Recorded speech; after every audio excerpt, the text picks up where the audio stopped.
આજે આપણે શીખીશું વિષય અંગ્રેજી. કયો વિષય શીખવાનો છે? અંગ્રેજી. તો તમારે બધાએ શું કરવાનું છે? અંગ્રેજીની નોટ કાઢવાની છે.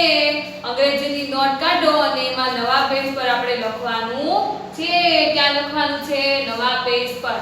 નવું પેજ કાઢો અને તમારો જે હાંસિયો છે ત્યાં ખૂણામાં લખો HW. શું લખવાનું છે? HW કરીને તમારે તારીખ મારવાની છે. શું કરવાનું છે? તારીખ મારવાની છે. હવે આજે આપણે શીખીશું શાકભાજીના ઉચ્ચાર અને અર્થ. શું શીખવાનું છે?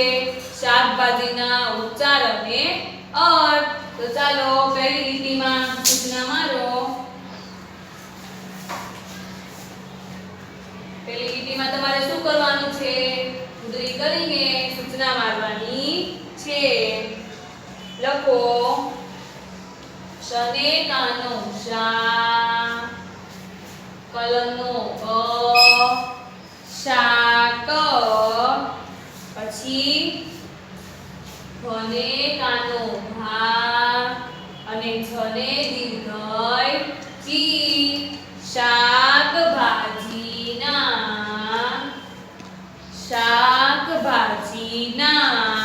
પછી શું કરવાનું છે? એક આંગળીની જગ્યા છોડવાની છે. એક આંગળીની જગ્યા છોડીને લખો ઉ લખીને ચકલીનો ચ કેવો કરવાનો છે? અડધો. ઉચ્ચાર. શું છે? ઉચ્ચાર. પછી ફરીથી એક આંગળીની જગ્યા છોડવાની અને પછી અને શું લખવાનું છે? અને પછી ફરીથી એક આંગળીની જગ્યા છોડો અને લખો અર્થ. શું લખવાનું છે? અર્થ. તો આપણે શું સૂચના માની? શાકભાજીના ઉચ્ચાર અને અર્થ. સમજ પડી ગઈ? શું સૂચના મારી? શાકભાજીના ઉચ્ચાર અને અર્થ. આ તો આપણે ગુજરાતી લાઈન લખી, સૂચના મારી. આપણે કઈ લીટીમાં લખવાની છે? તો કે બીજી અને ત્રીજી લીટીની વચ્ચે. સમજ પડી ગઈ? ત્યાર પછી નીચેની લાઈનમાં લખો ચને દીર્ઘય જી, લને રસ્વઈ લી. શું લખ્યું આપણે? ચીલી. પછી શું કરવાનું છે? વચ્ચે ડેશ કરવાનું છે. શું કરવાનું છે? ડેશ. ચીલી લખીને વચ્ચે ડેશ કરો અને પછી અહીંયા થોડીક આપણે જગ્યા છોડવાની છે. પછી શું? પછી લખો મરચાનો મ. લખ્યો મરચાનો મ. પછી રમકડાનો ર. પછી ચને રસવા વાળું ચૂ અને ઉપર શું કરવાનું છે? માથે મીંડું. તો આપણે શું લખ્યું? ચીલી એટલે મરચું. શું થાય? ચીલી એટલે મરચું. ત્યાર પછી નવી લાઈનમાં લખવાનું છે. તો ચાલો નીચેની લાઈનમાં લખો લને એક માત્રા લે. લને એક માત્રા લે.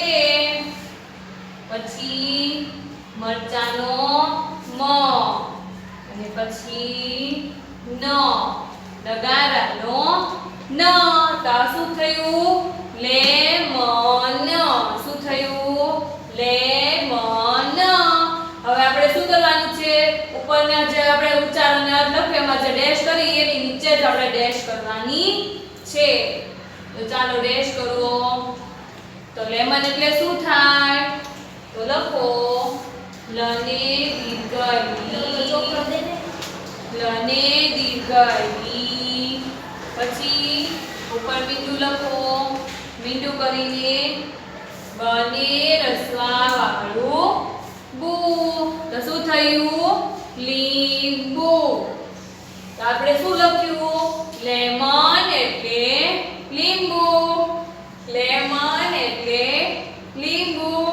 ચાલો ત્યાર પછી નવી લાઈનમાં આપણે ત્રીજો ઉચ્ચાર અને અર્થ લખીશું. તો લખો પને કાનો માત્રા ઓ. પને કાનો માત્રા ઓ. પછી ટને એક માત્રા તે. પછી ટને કાનો માત્રા તો. પછી શું કરવાનું છે? વચ્ચે આપણે શું કરવાનું છે? ડેશ કરવાની છે. તો તમારે પણ ડેશ કરવાની છે. આ બધી ડેશ એક જ લાઈનમાં નીચે જ આવવી જોઈએ. ત્યાર પછી પોટેટો એટલે શું થાય? તો લખો બકરીનો બ. શું થાય? તો લખો બકરીનો બ. પછી ટને કાનો ટા. પછી ટને કાનો ટા. તો પોટેટો એટલે બટાટા. શું થાય? પોટેટો એટલે બટાટા. લખ્યું? ચાલો ત્યાર પછી નવી લાઈનમાં લખશું.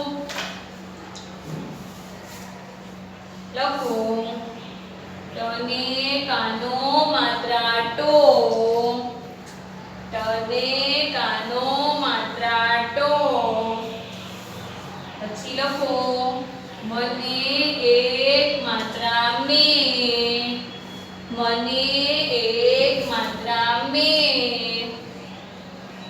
પછી ટને કાનો માત્રા ટો. તો શું થયું? ટોમેટો. શું થયું? ટોમેટો. ત્યાર પછી આપણે ડેશ ની નીચે શું કરવાનું છે? ડેશ. શું કરવાનું છે? ડેશ. હવે ટોમેટો એટલે શું થાય? તો આપણે એનો અર્થ લખીશું. તો લખો ટને કાનો ટા. શું લખવાનું છે? ટને કાનો ટા. પછી મને એક માત્રા મે. મને એક માત્રા મે. પછી ટને રસવા વાળું ટુ. શું લખવાનું છે? અને ઉપર કરો મીંડું. ટને રસવા વાળું ટુ. અને ઉપર શું કરવાનું છે? મીંડું. તો આપણે શું લખ્યું? ટોમેટો એટલે ટામેટું. શું લખ્યું? ટોમેટો એટલે ટામેટું. સમજ પડી ગઈ? ત્યાર પછી આપણે નવી લીટી લખશું. તો લખો રને એક માત્રા રે. રને એક માત્રા રે. ડને રસવઈ ડી. ડને રસવઈ ડી. પછી શરણાઈનો શ. રેડીશ. શું થયું? રેડીશ. તો હવે આપણે ડેશ ની નીચે શું કરીશું? ડેશ. પછી રેડીશ નો આપણે અર્થ લખીશું. તો રેડીશ એટલે શું થાય? લખો મને દીર્ઘ વાળું મું. શું લખવાનું છે? મને દીર્ઘ વાળું મું. ત્યાર પછી અળને કાનો માત્રા અળો. તો શું થાય? મૂળો. શું થાય? મૂળો. રેડીશ એટલે મૂળો. રેડીશ એટલે મૂળો. લખાઈ ગયું? તો પછી હું અહીંયા બાજુમાં લખું છું, પણ તમારે ક્યાં લખવાનું છે? નીચે જ લખવાનું છે. તમારે નીચેની લાઈનમાં જ લખવાનું છે અને આ બધા જ અક્ષર કઈ લીટીમાં કરવાના છે તો કે વચ્ચેની લીટીમાં. ક્યાં લખવાનું છે આ બધુંય વચ્ચેની લીટીમાં. તો ચાલો ત્યાર પછી લખો કને એક માત્રા કે. કને એક માત્રા કે. પછી રમકડાનો ર. પછી ટપાલીનો ટ. હવે આ જે ડેશ છે એની નીચે જ તમારે ડેશ કરવાનો છે. થોડી જગ્યા છોડવાની છે પછી વચ્ચે આપણે ડેશ કરવાનો છે. ડેશ કરીને પાછી જગ્યા છોડીને અર્થ લખવાનો છે. તો લખો ગને કાનો ગા. ગને કાનો ગા. પછી જમરૂખનો જ અને રમકડાનો ર. તો શું લખ્યું આપણે ગાજર. શું લખ્યું ગાજર. તો શું થાય કેરટ એટલે ગાજર. કેરટ એટલે ગાજર. સમજ પડી ગઈ બાળકો? ચાલો ત્યાર પછી નીચેની લાઈનમાં લખવાનું છે. લખો કને એક માત્રા કે. કને એક માત્રા કે. બને રસોઈ બી. બને રસોઈ બી. જમરૂખનો જ. જમરૂખનો જ. તો શું થયું કે બીજ. શું લખવાનું છે કે બીજ. હવે આટલું લખાઈ જાય પછી જગ્યા છોડીને વચ્ચે શું કરવાનું ડેશ. ડેશ કરીને આપણે પાછી જગ્યા છોડવાની છે. તો કે બીજ એટલે શું થાય તો લખો કને કાનો માત્રા કો. કને કાનો માત્રા કો. પછી બને દીર્ઘાય બી.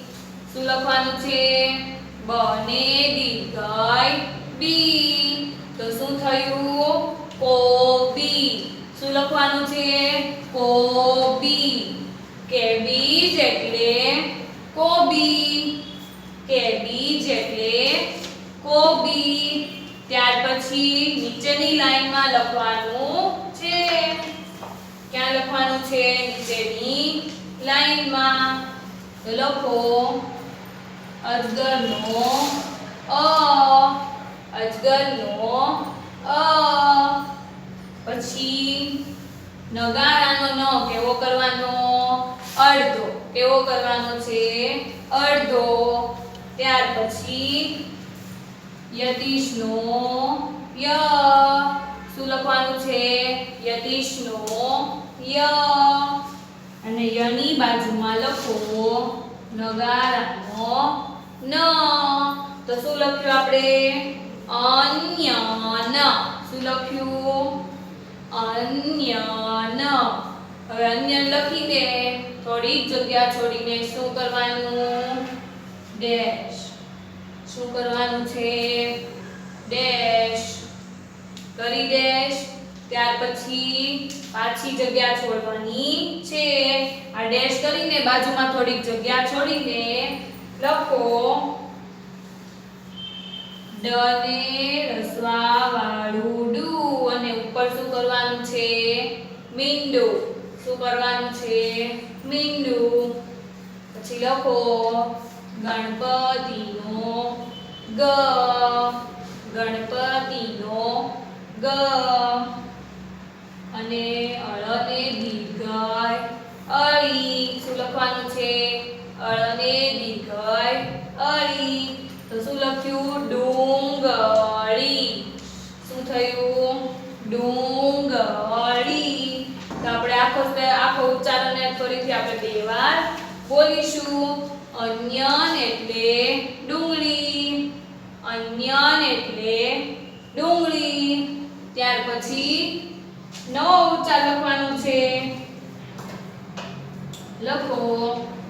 પ ને દીર્ઘ ટી, પ ને દીર્ઘ પી.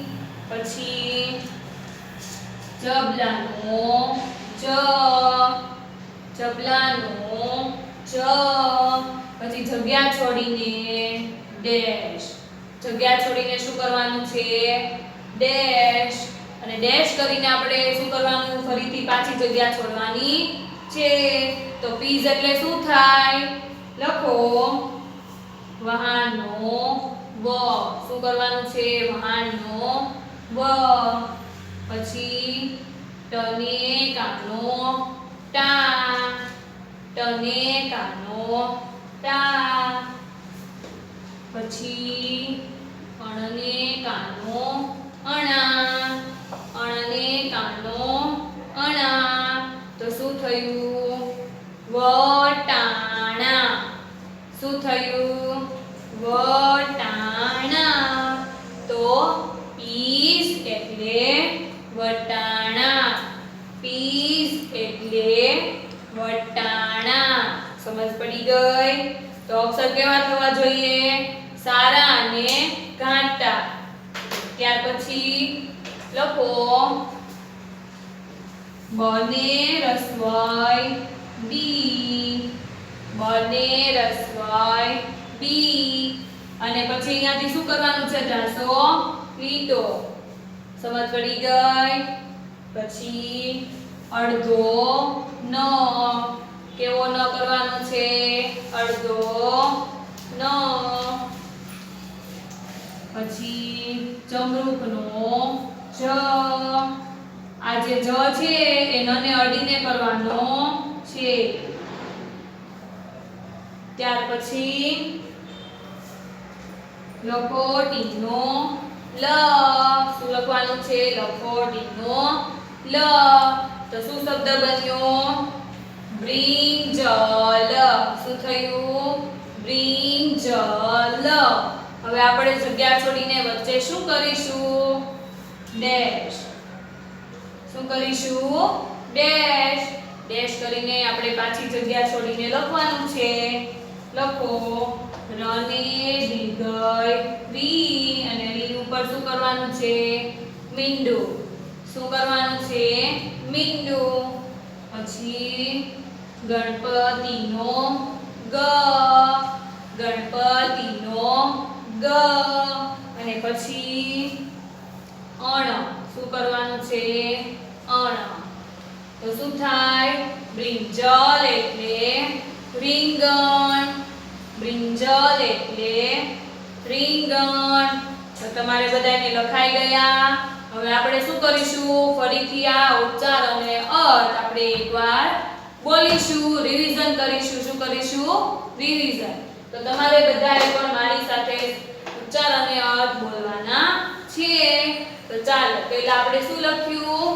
ચીલી એટલે મરચું, ચીલી એટલે મરચું, ચીલી એટલે મરચું. ત્યાર પછી લેમન એટલે લીંબુ, લેમન એટલે લીંબુ, લેમન એટલે લીંબુ. પછી પોટેટો એટલે બટાટા, પોટેટો એટલે બટાટા. ત્યાર પછી ટોમેટો એટલે ટામેટું. શું થાય?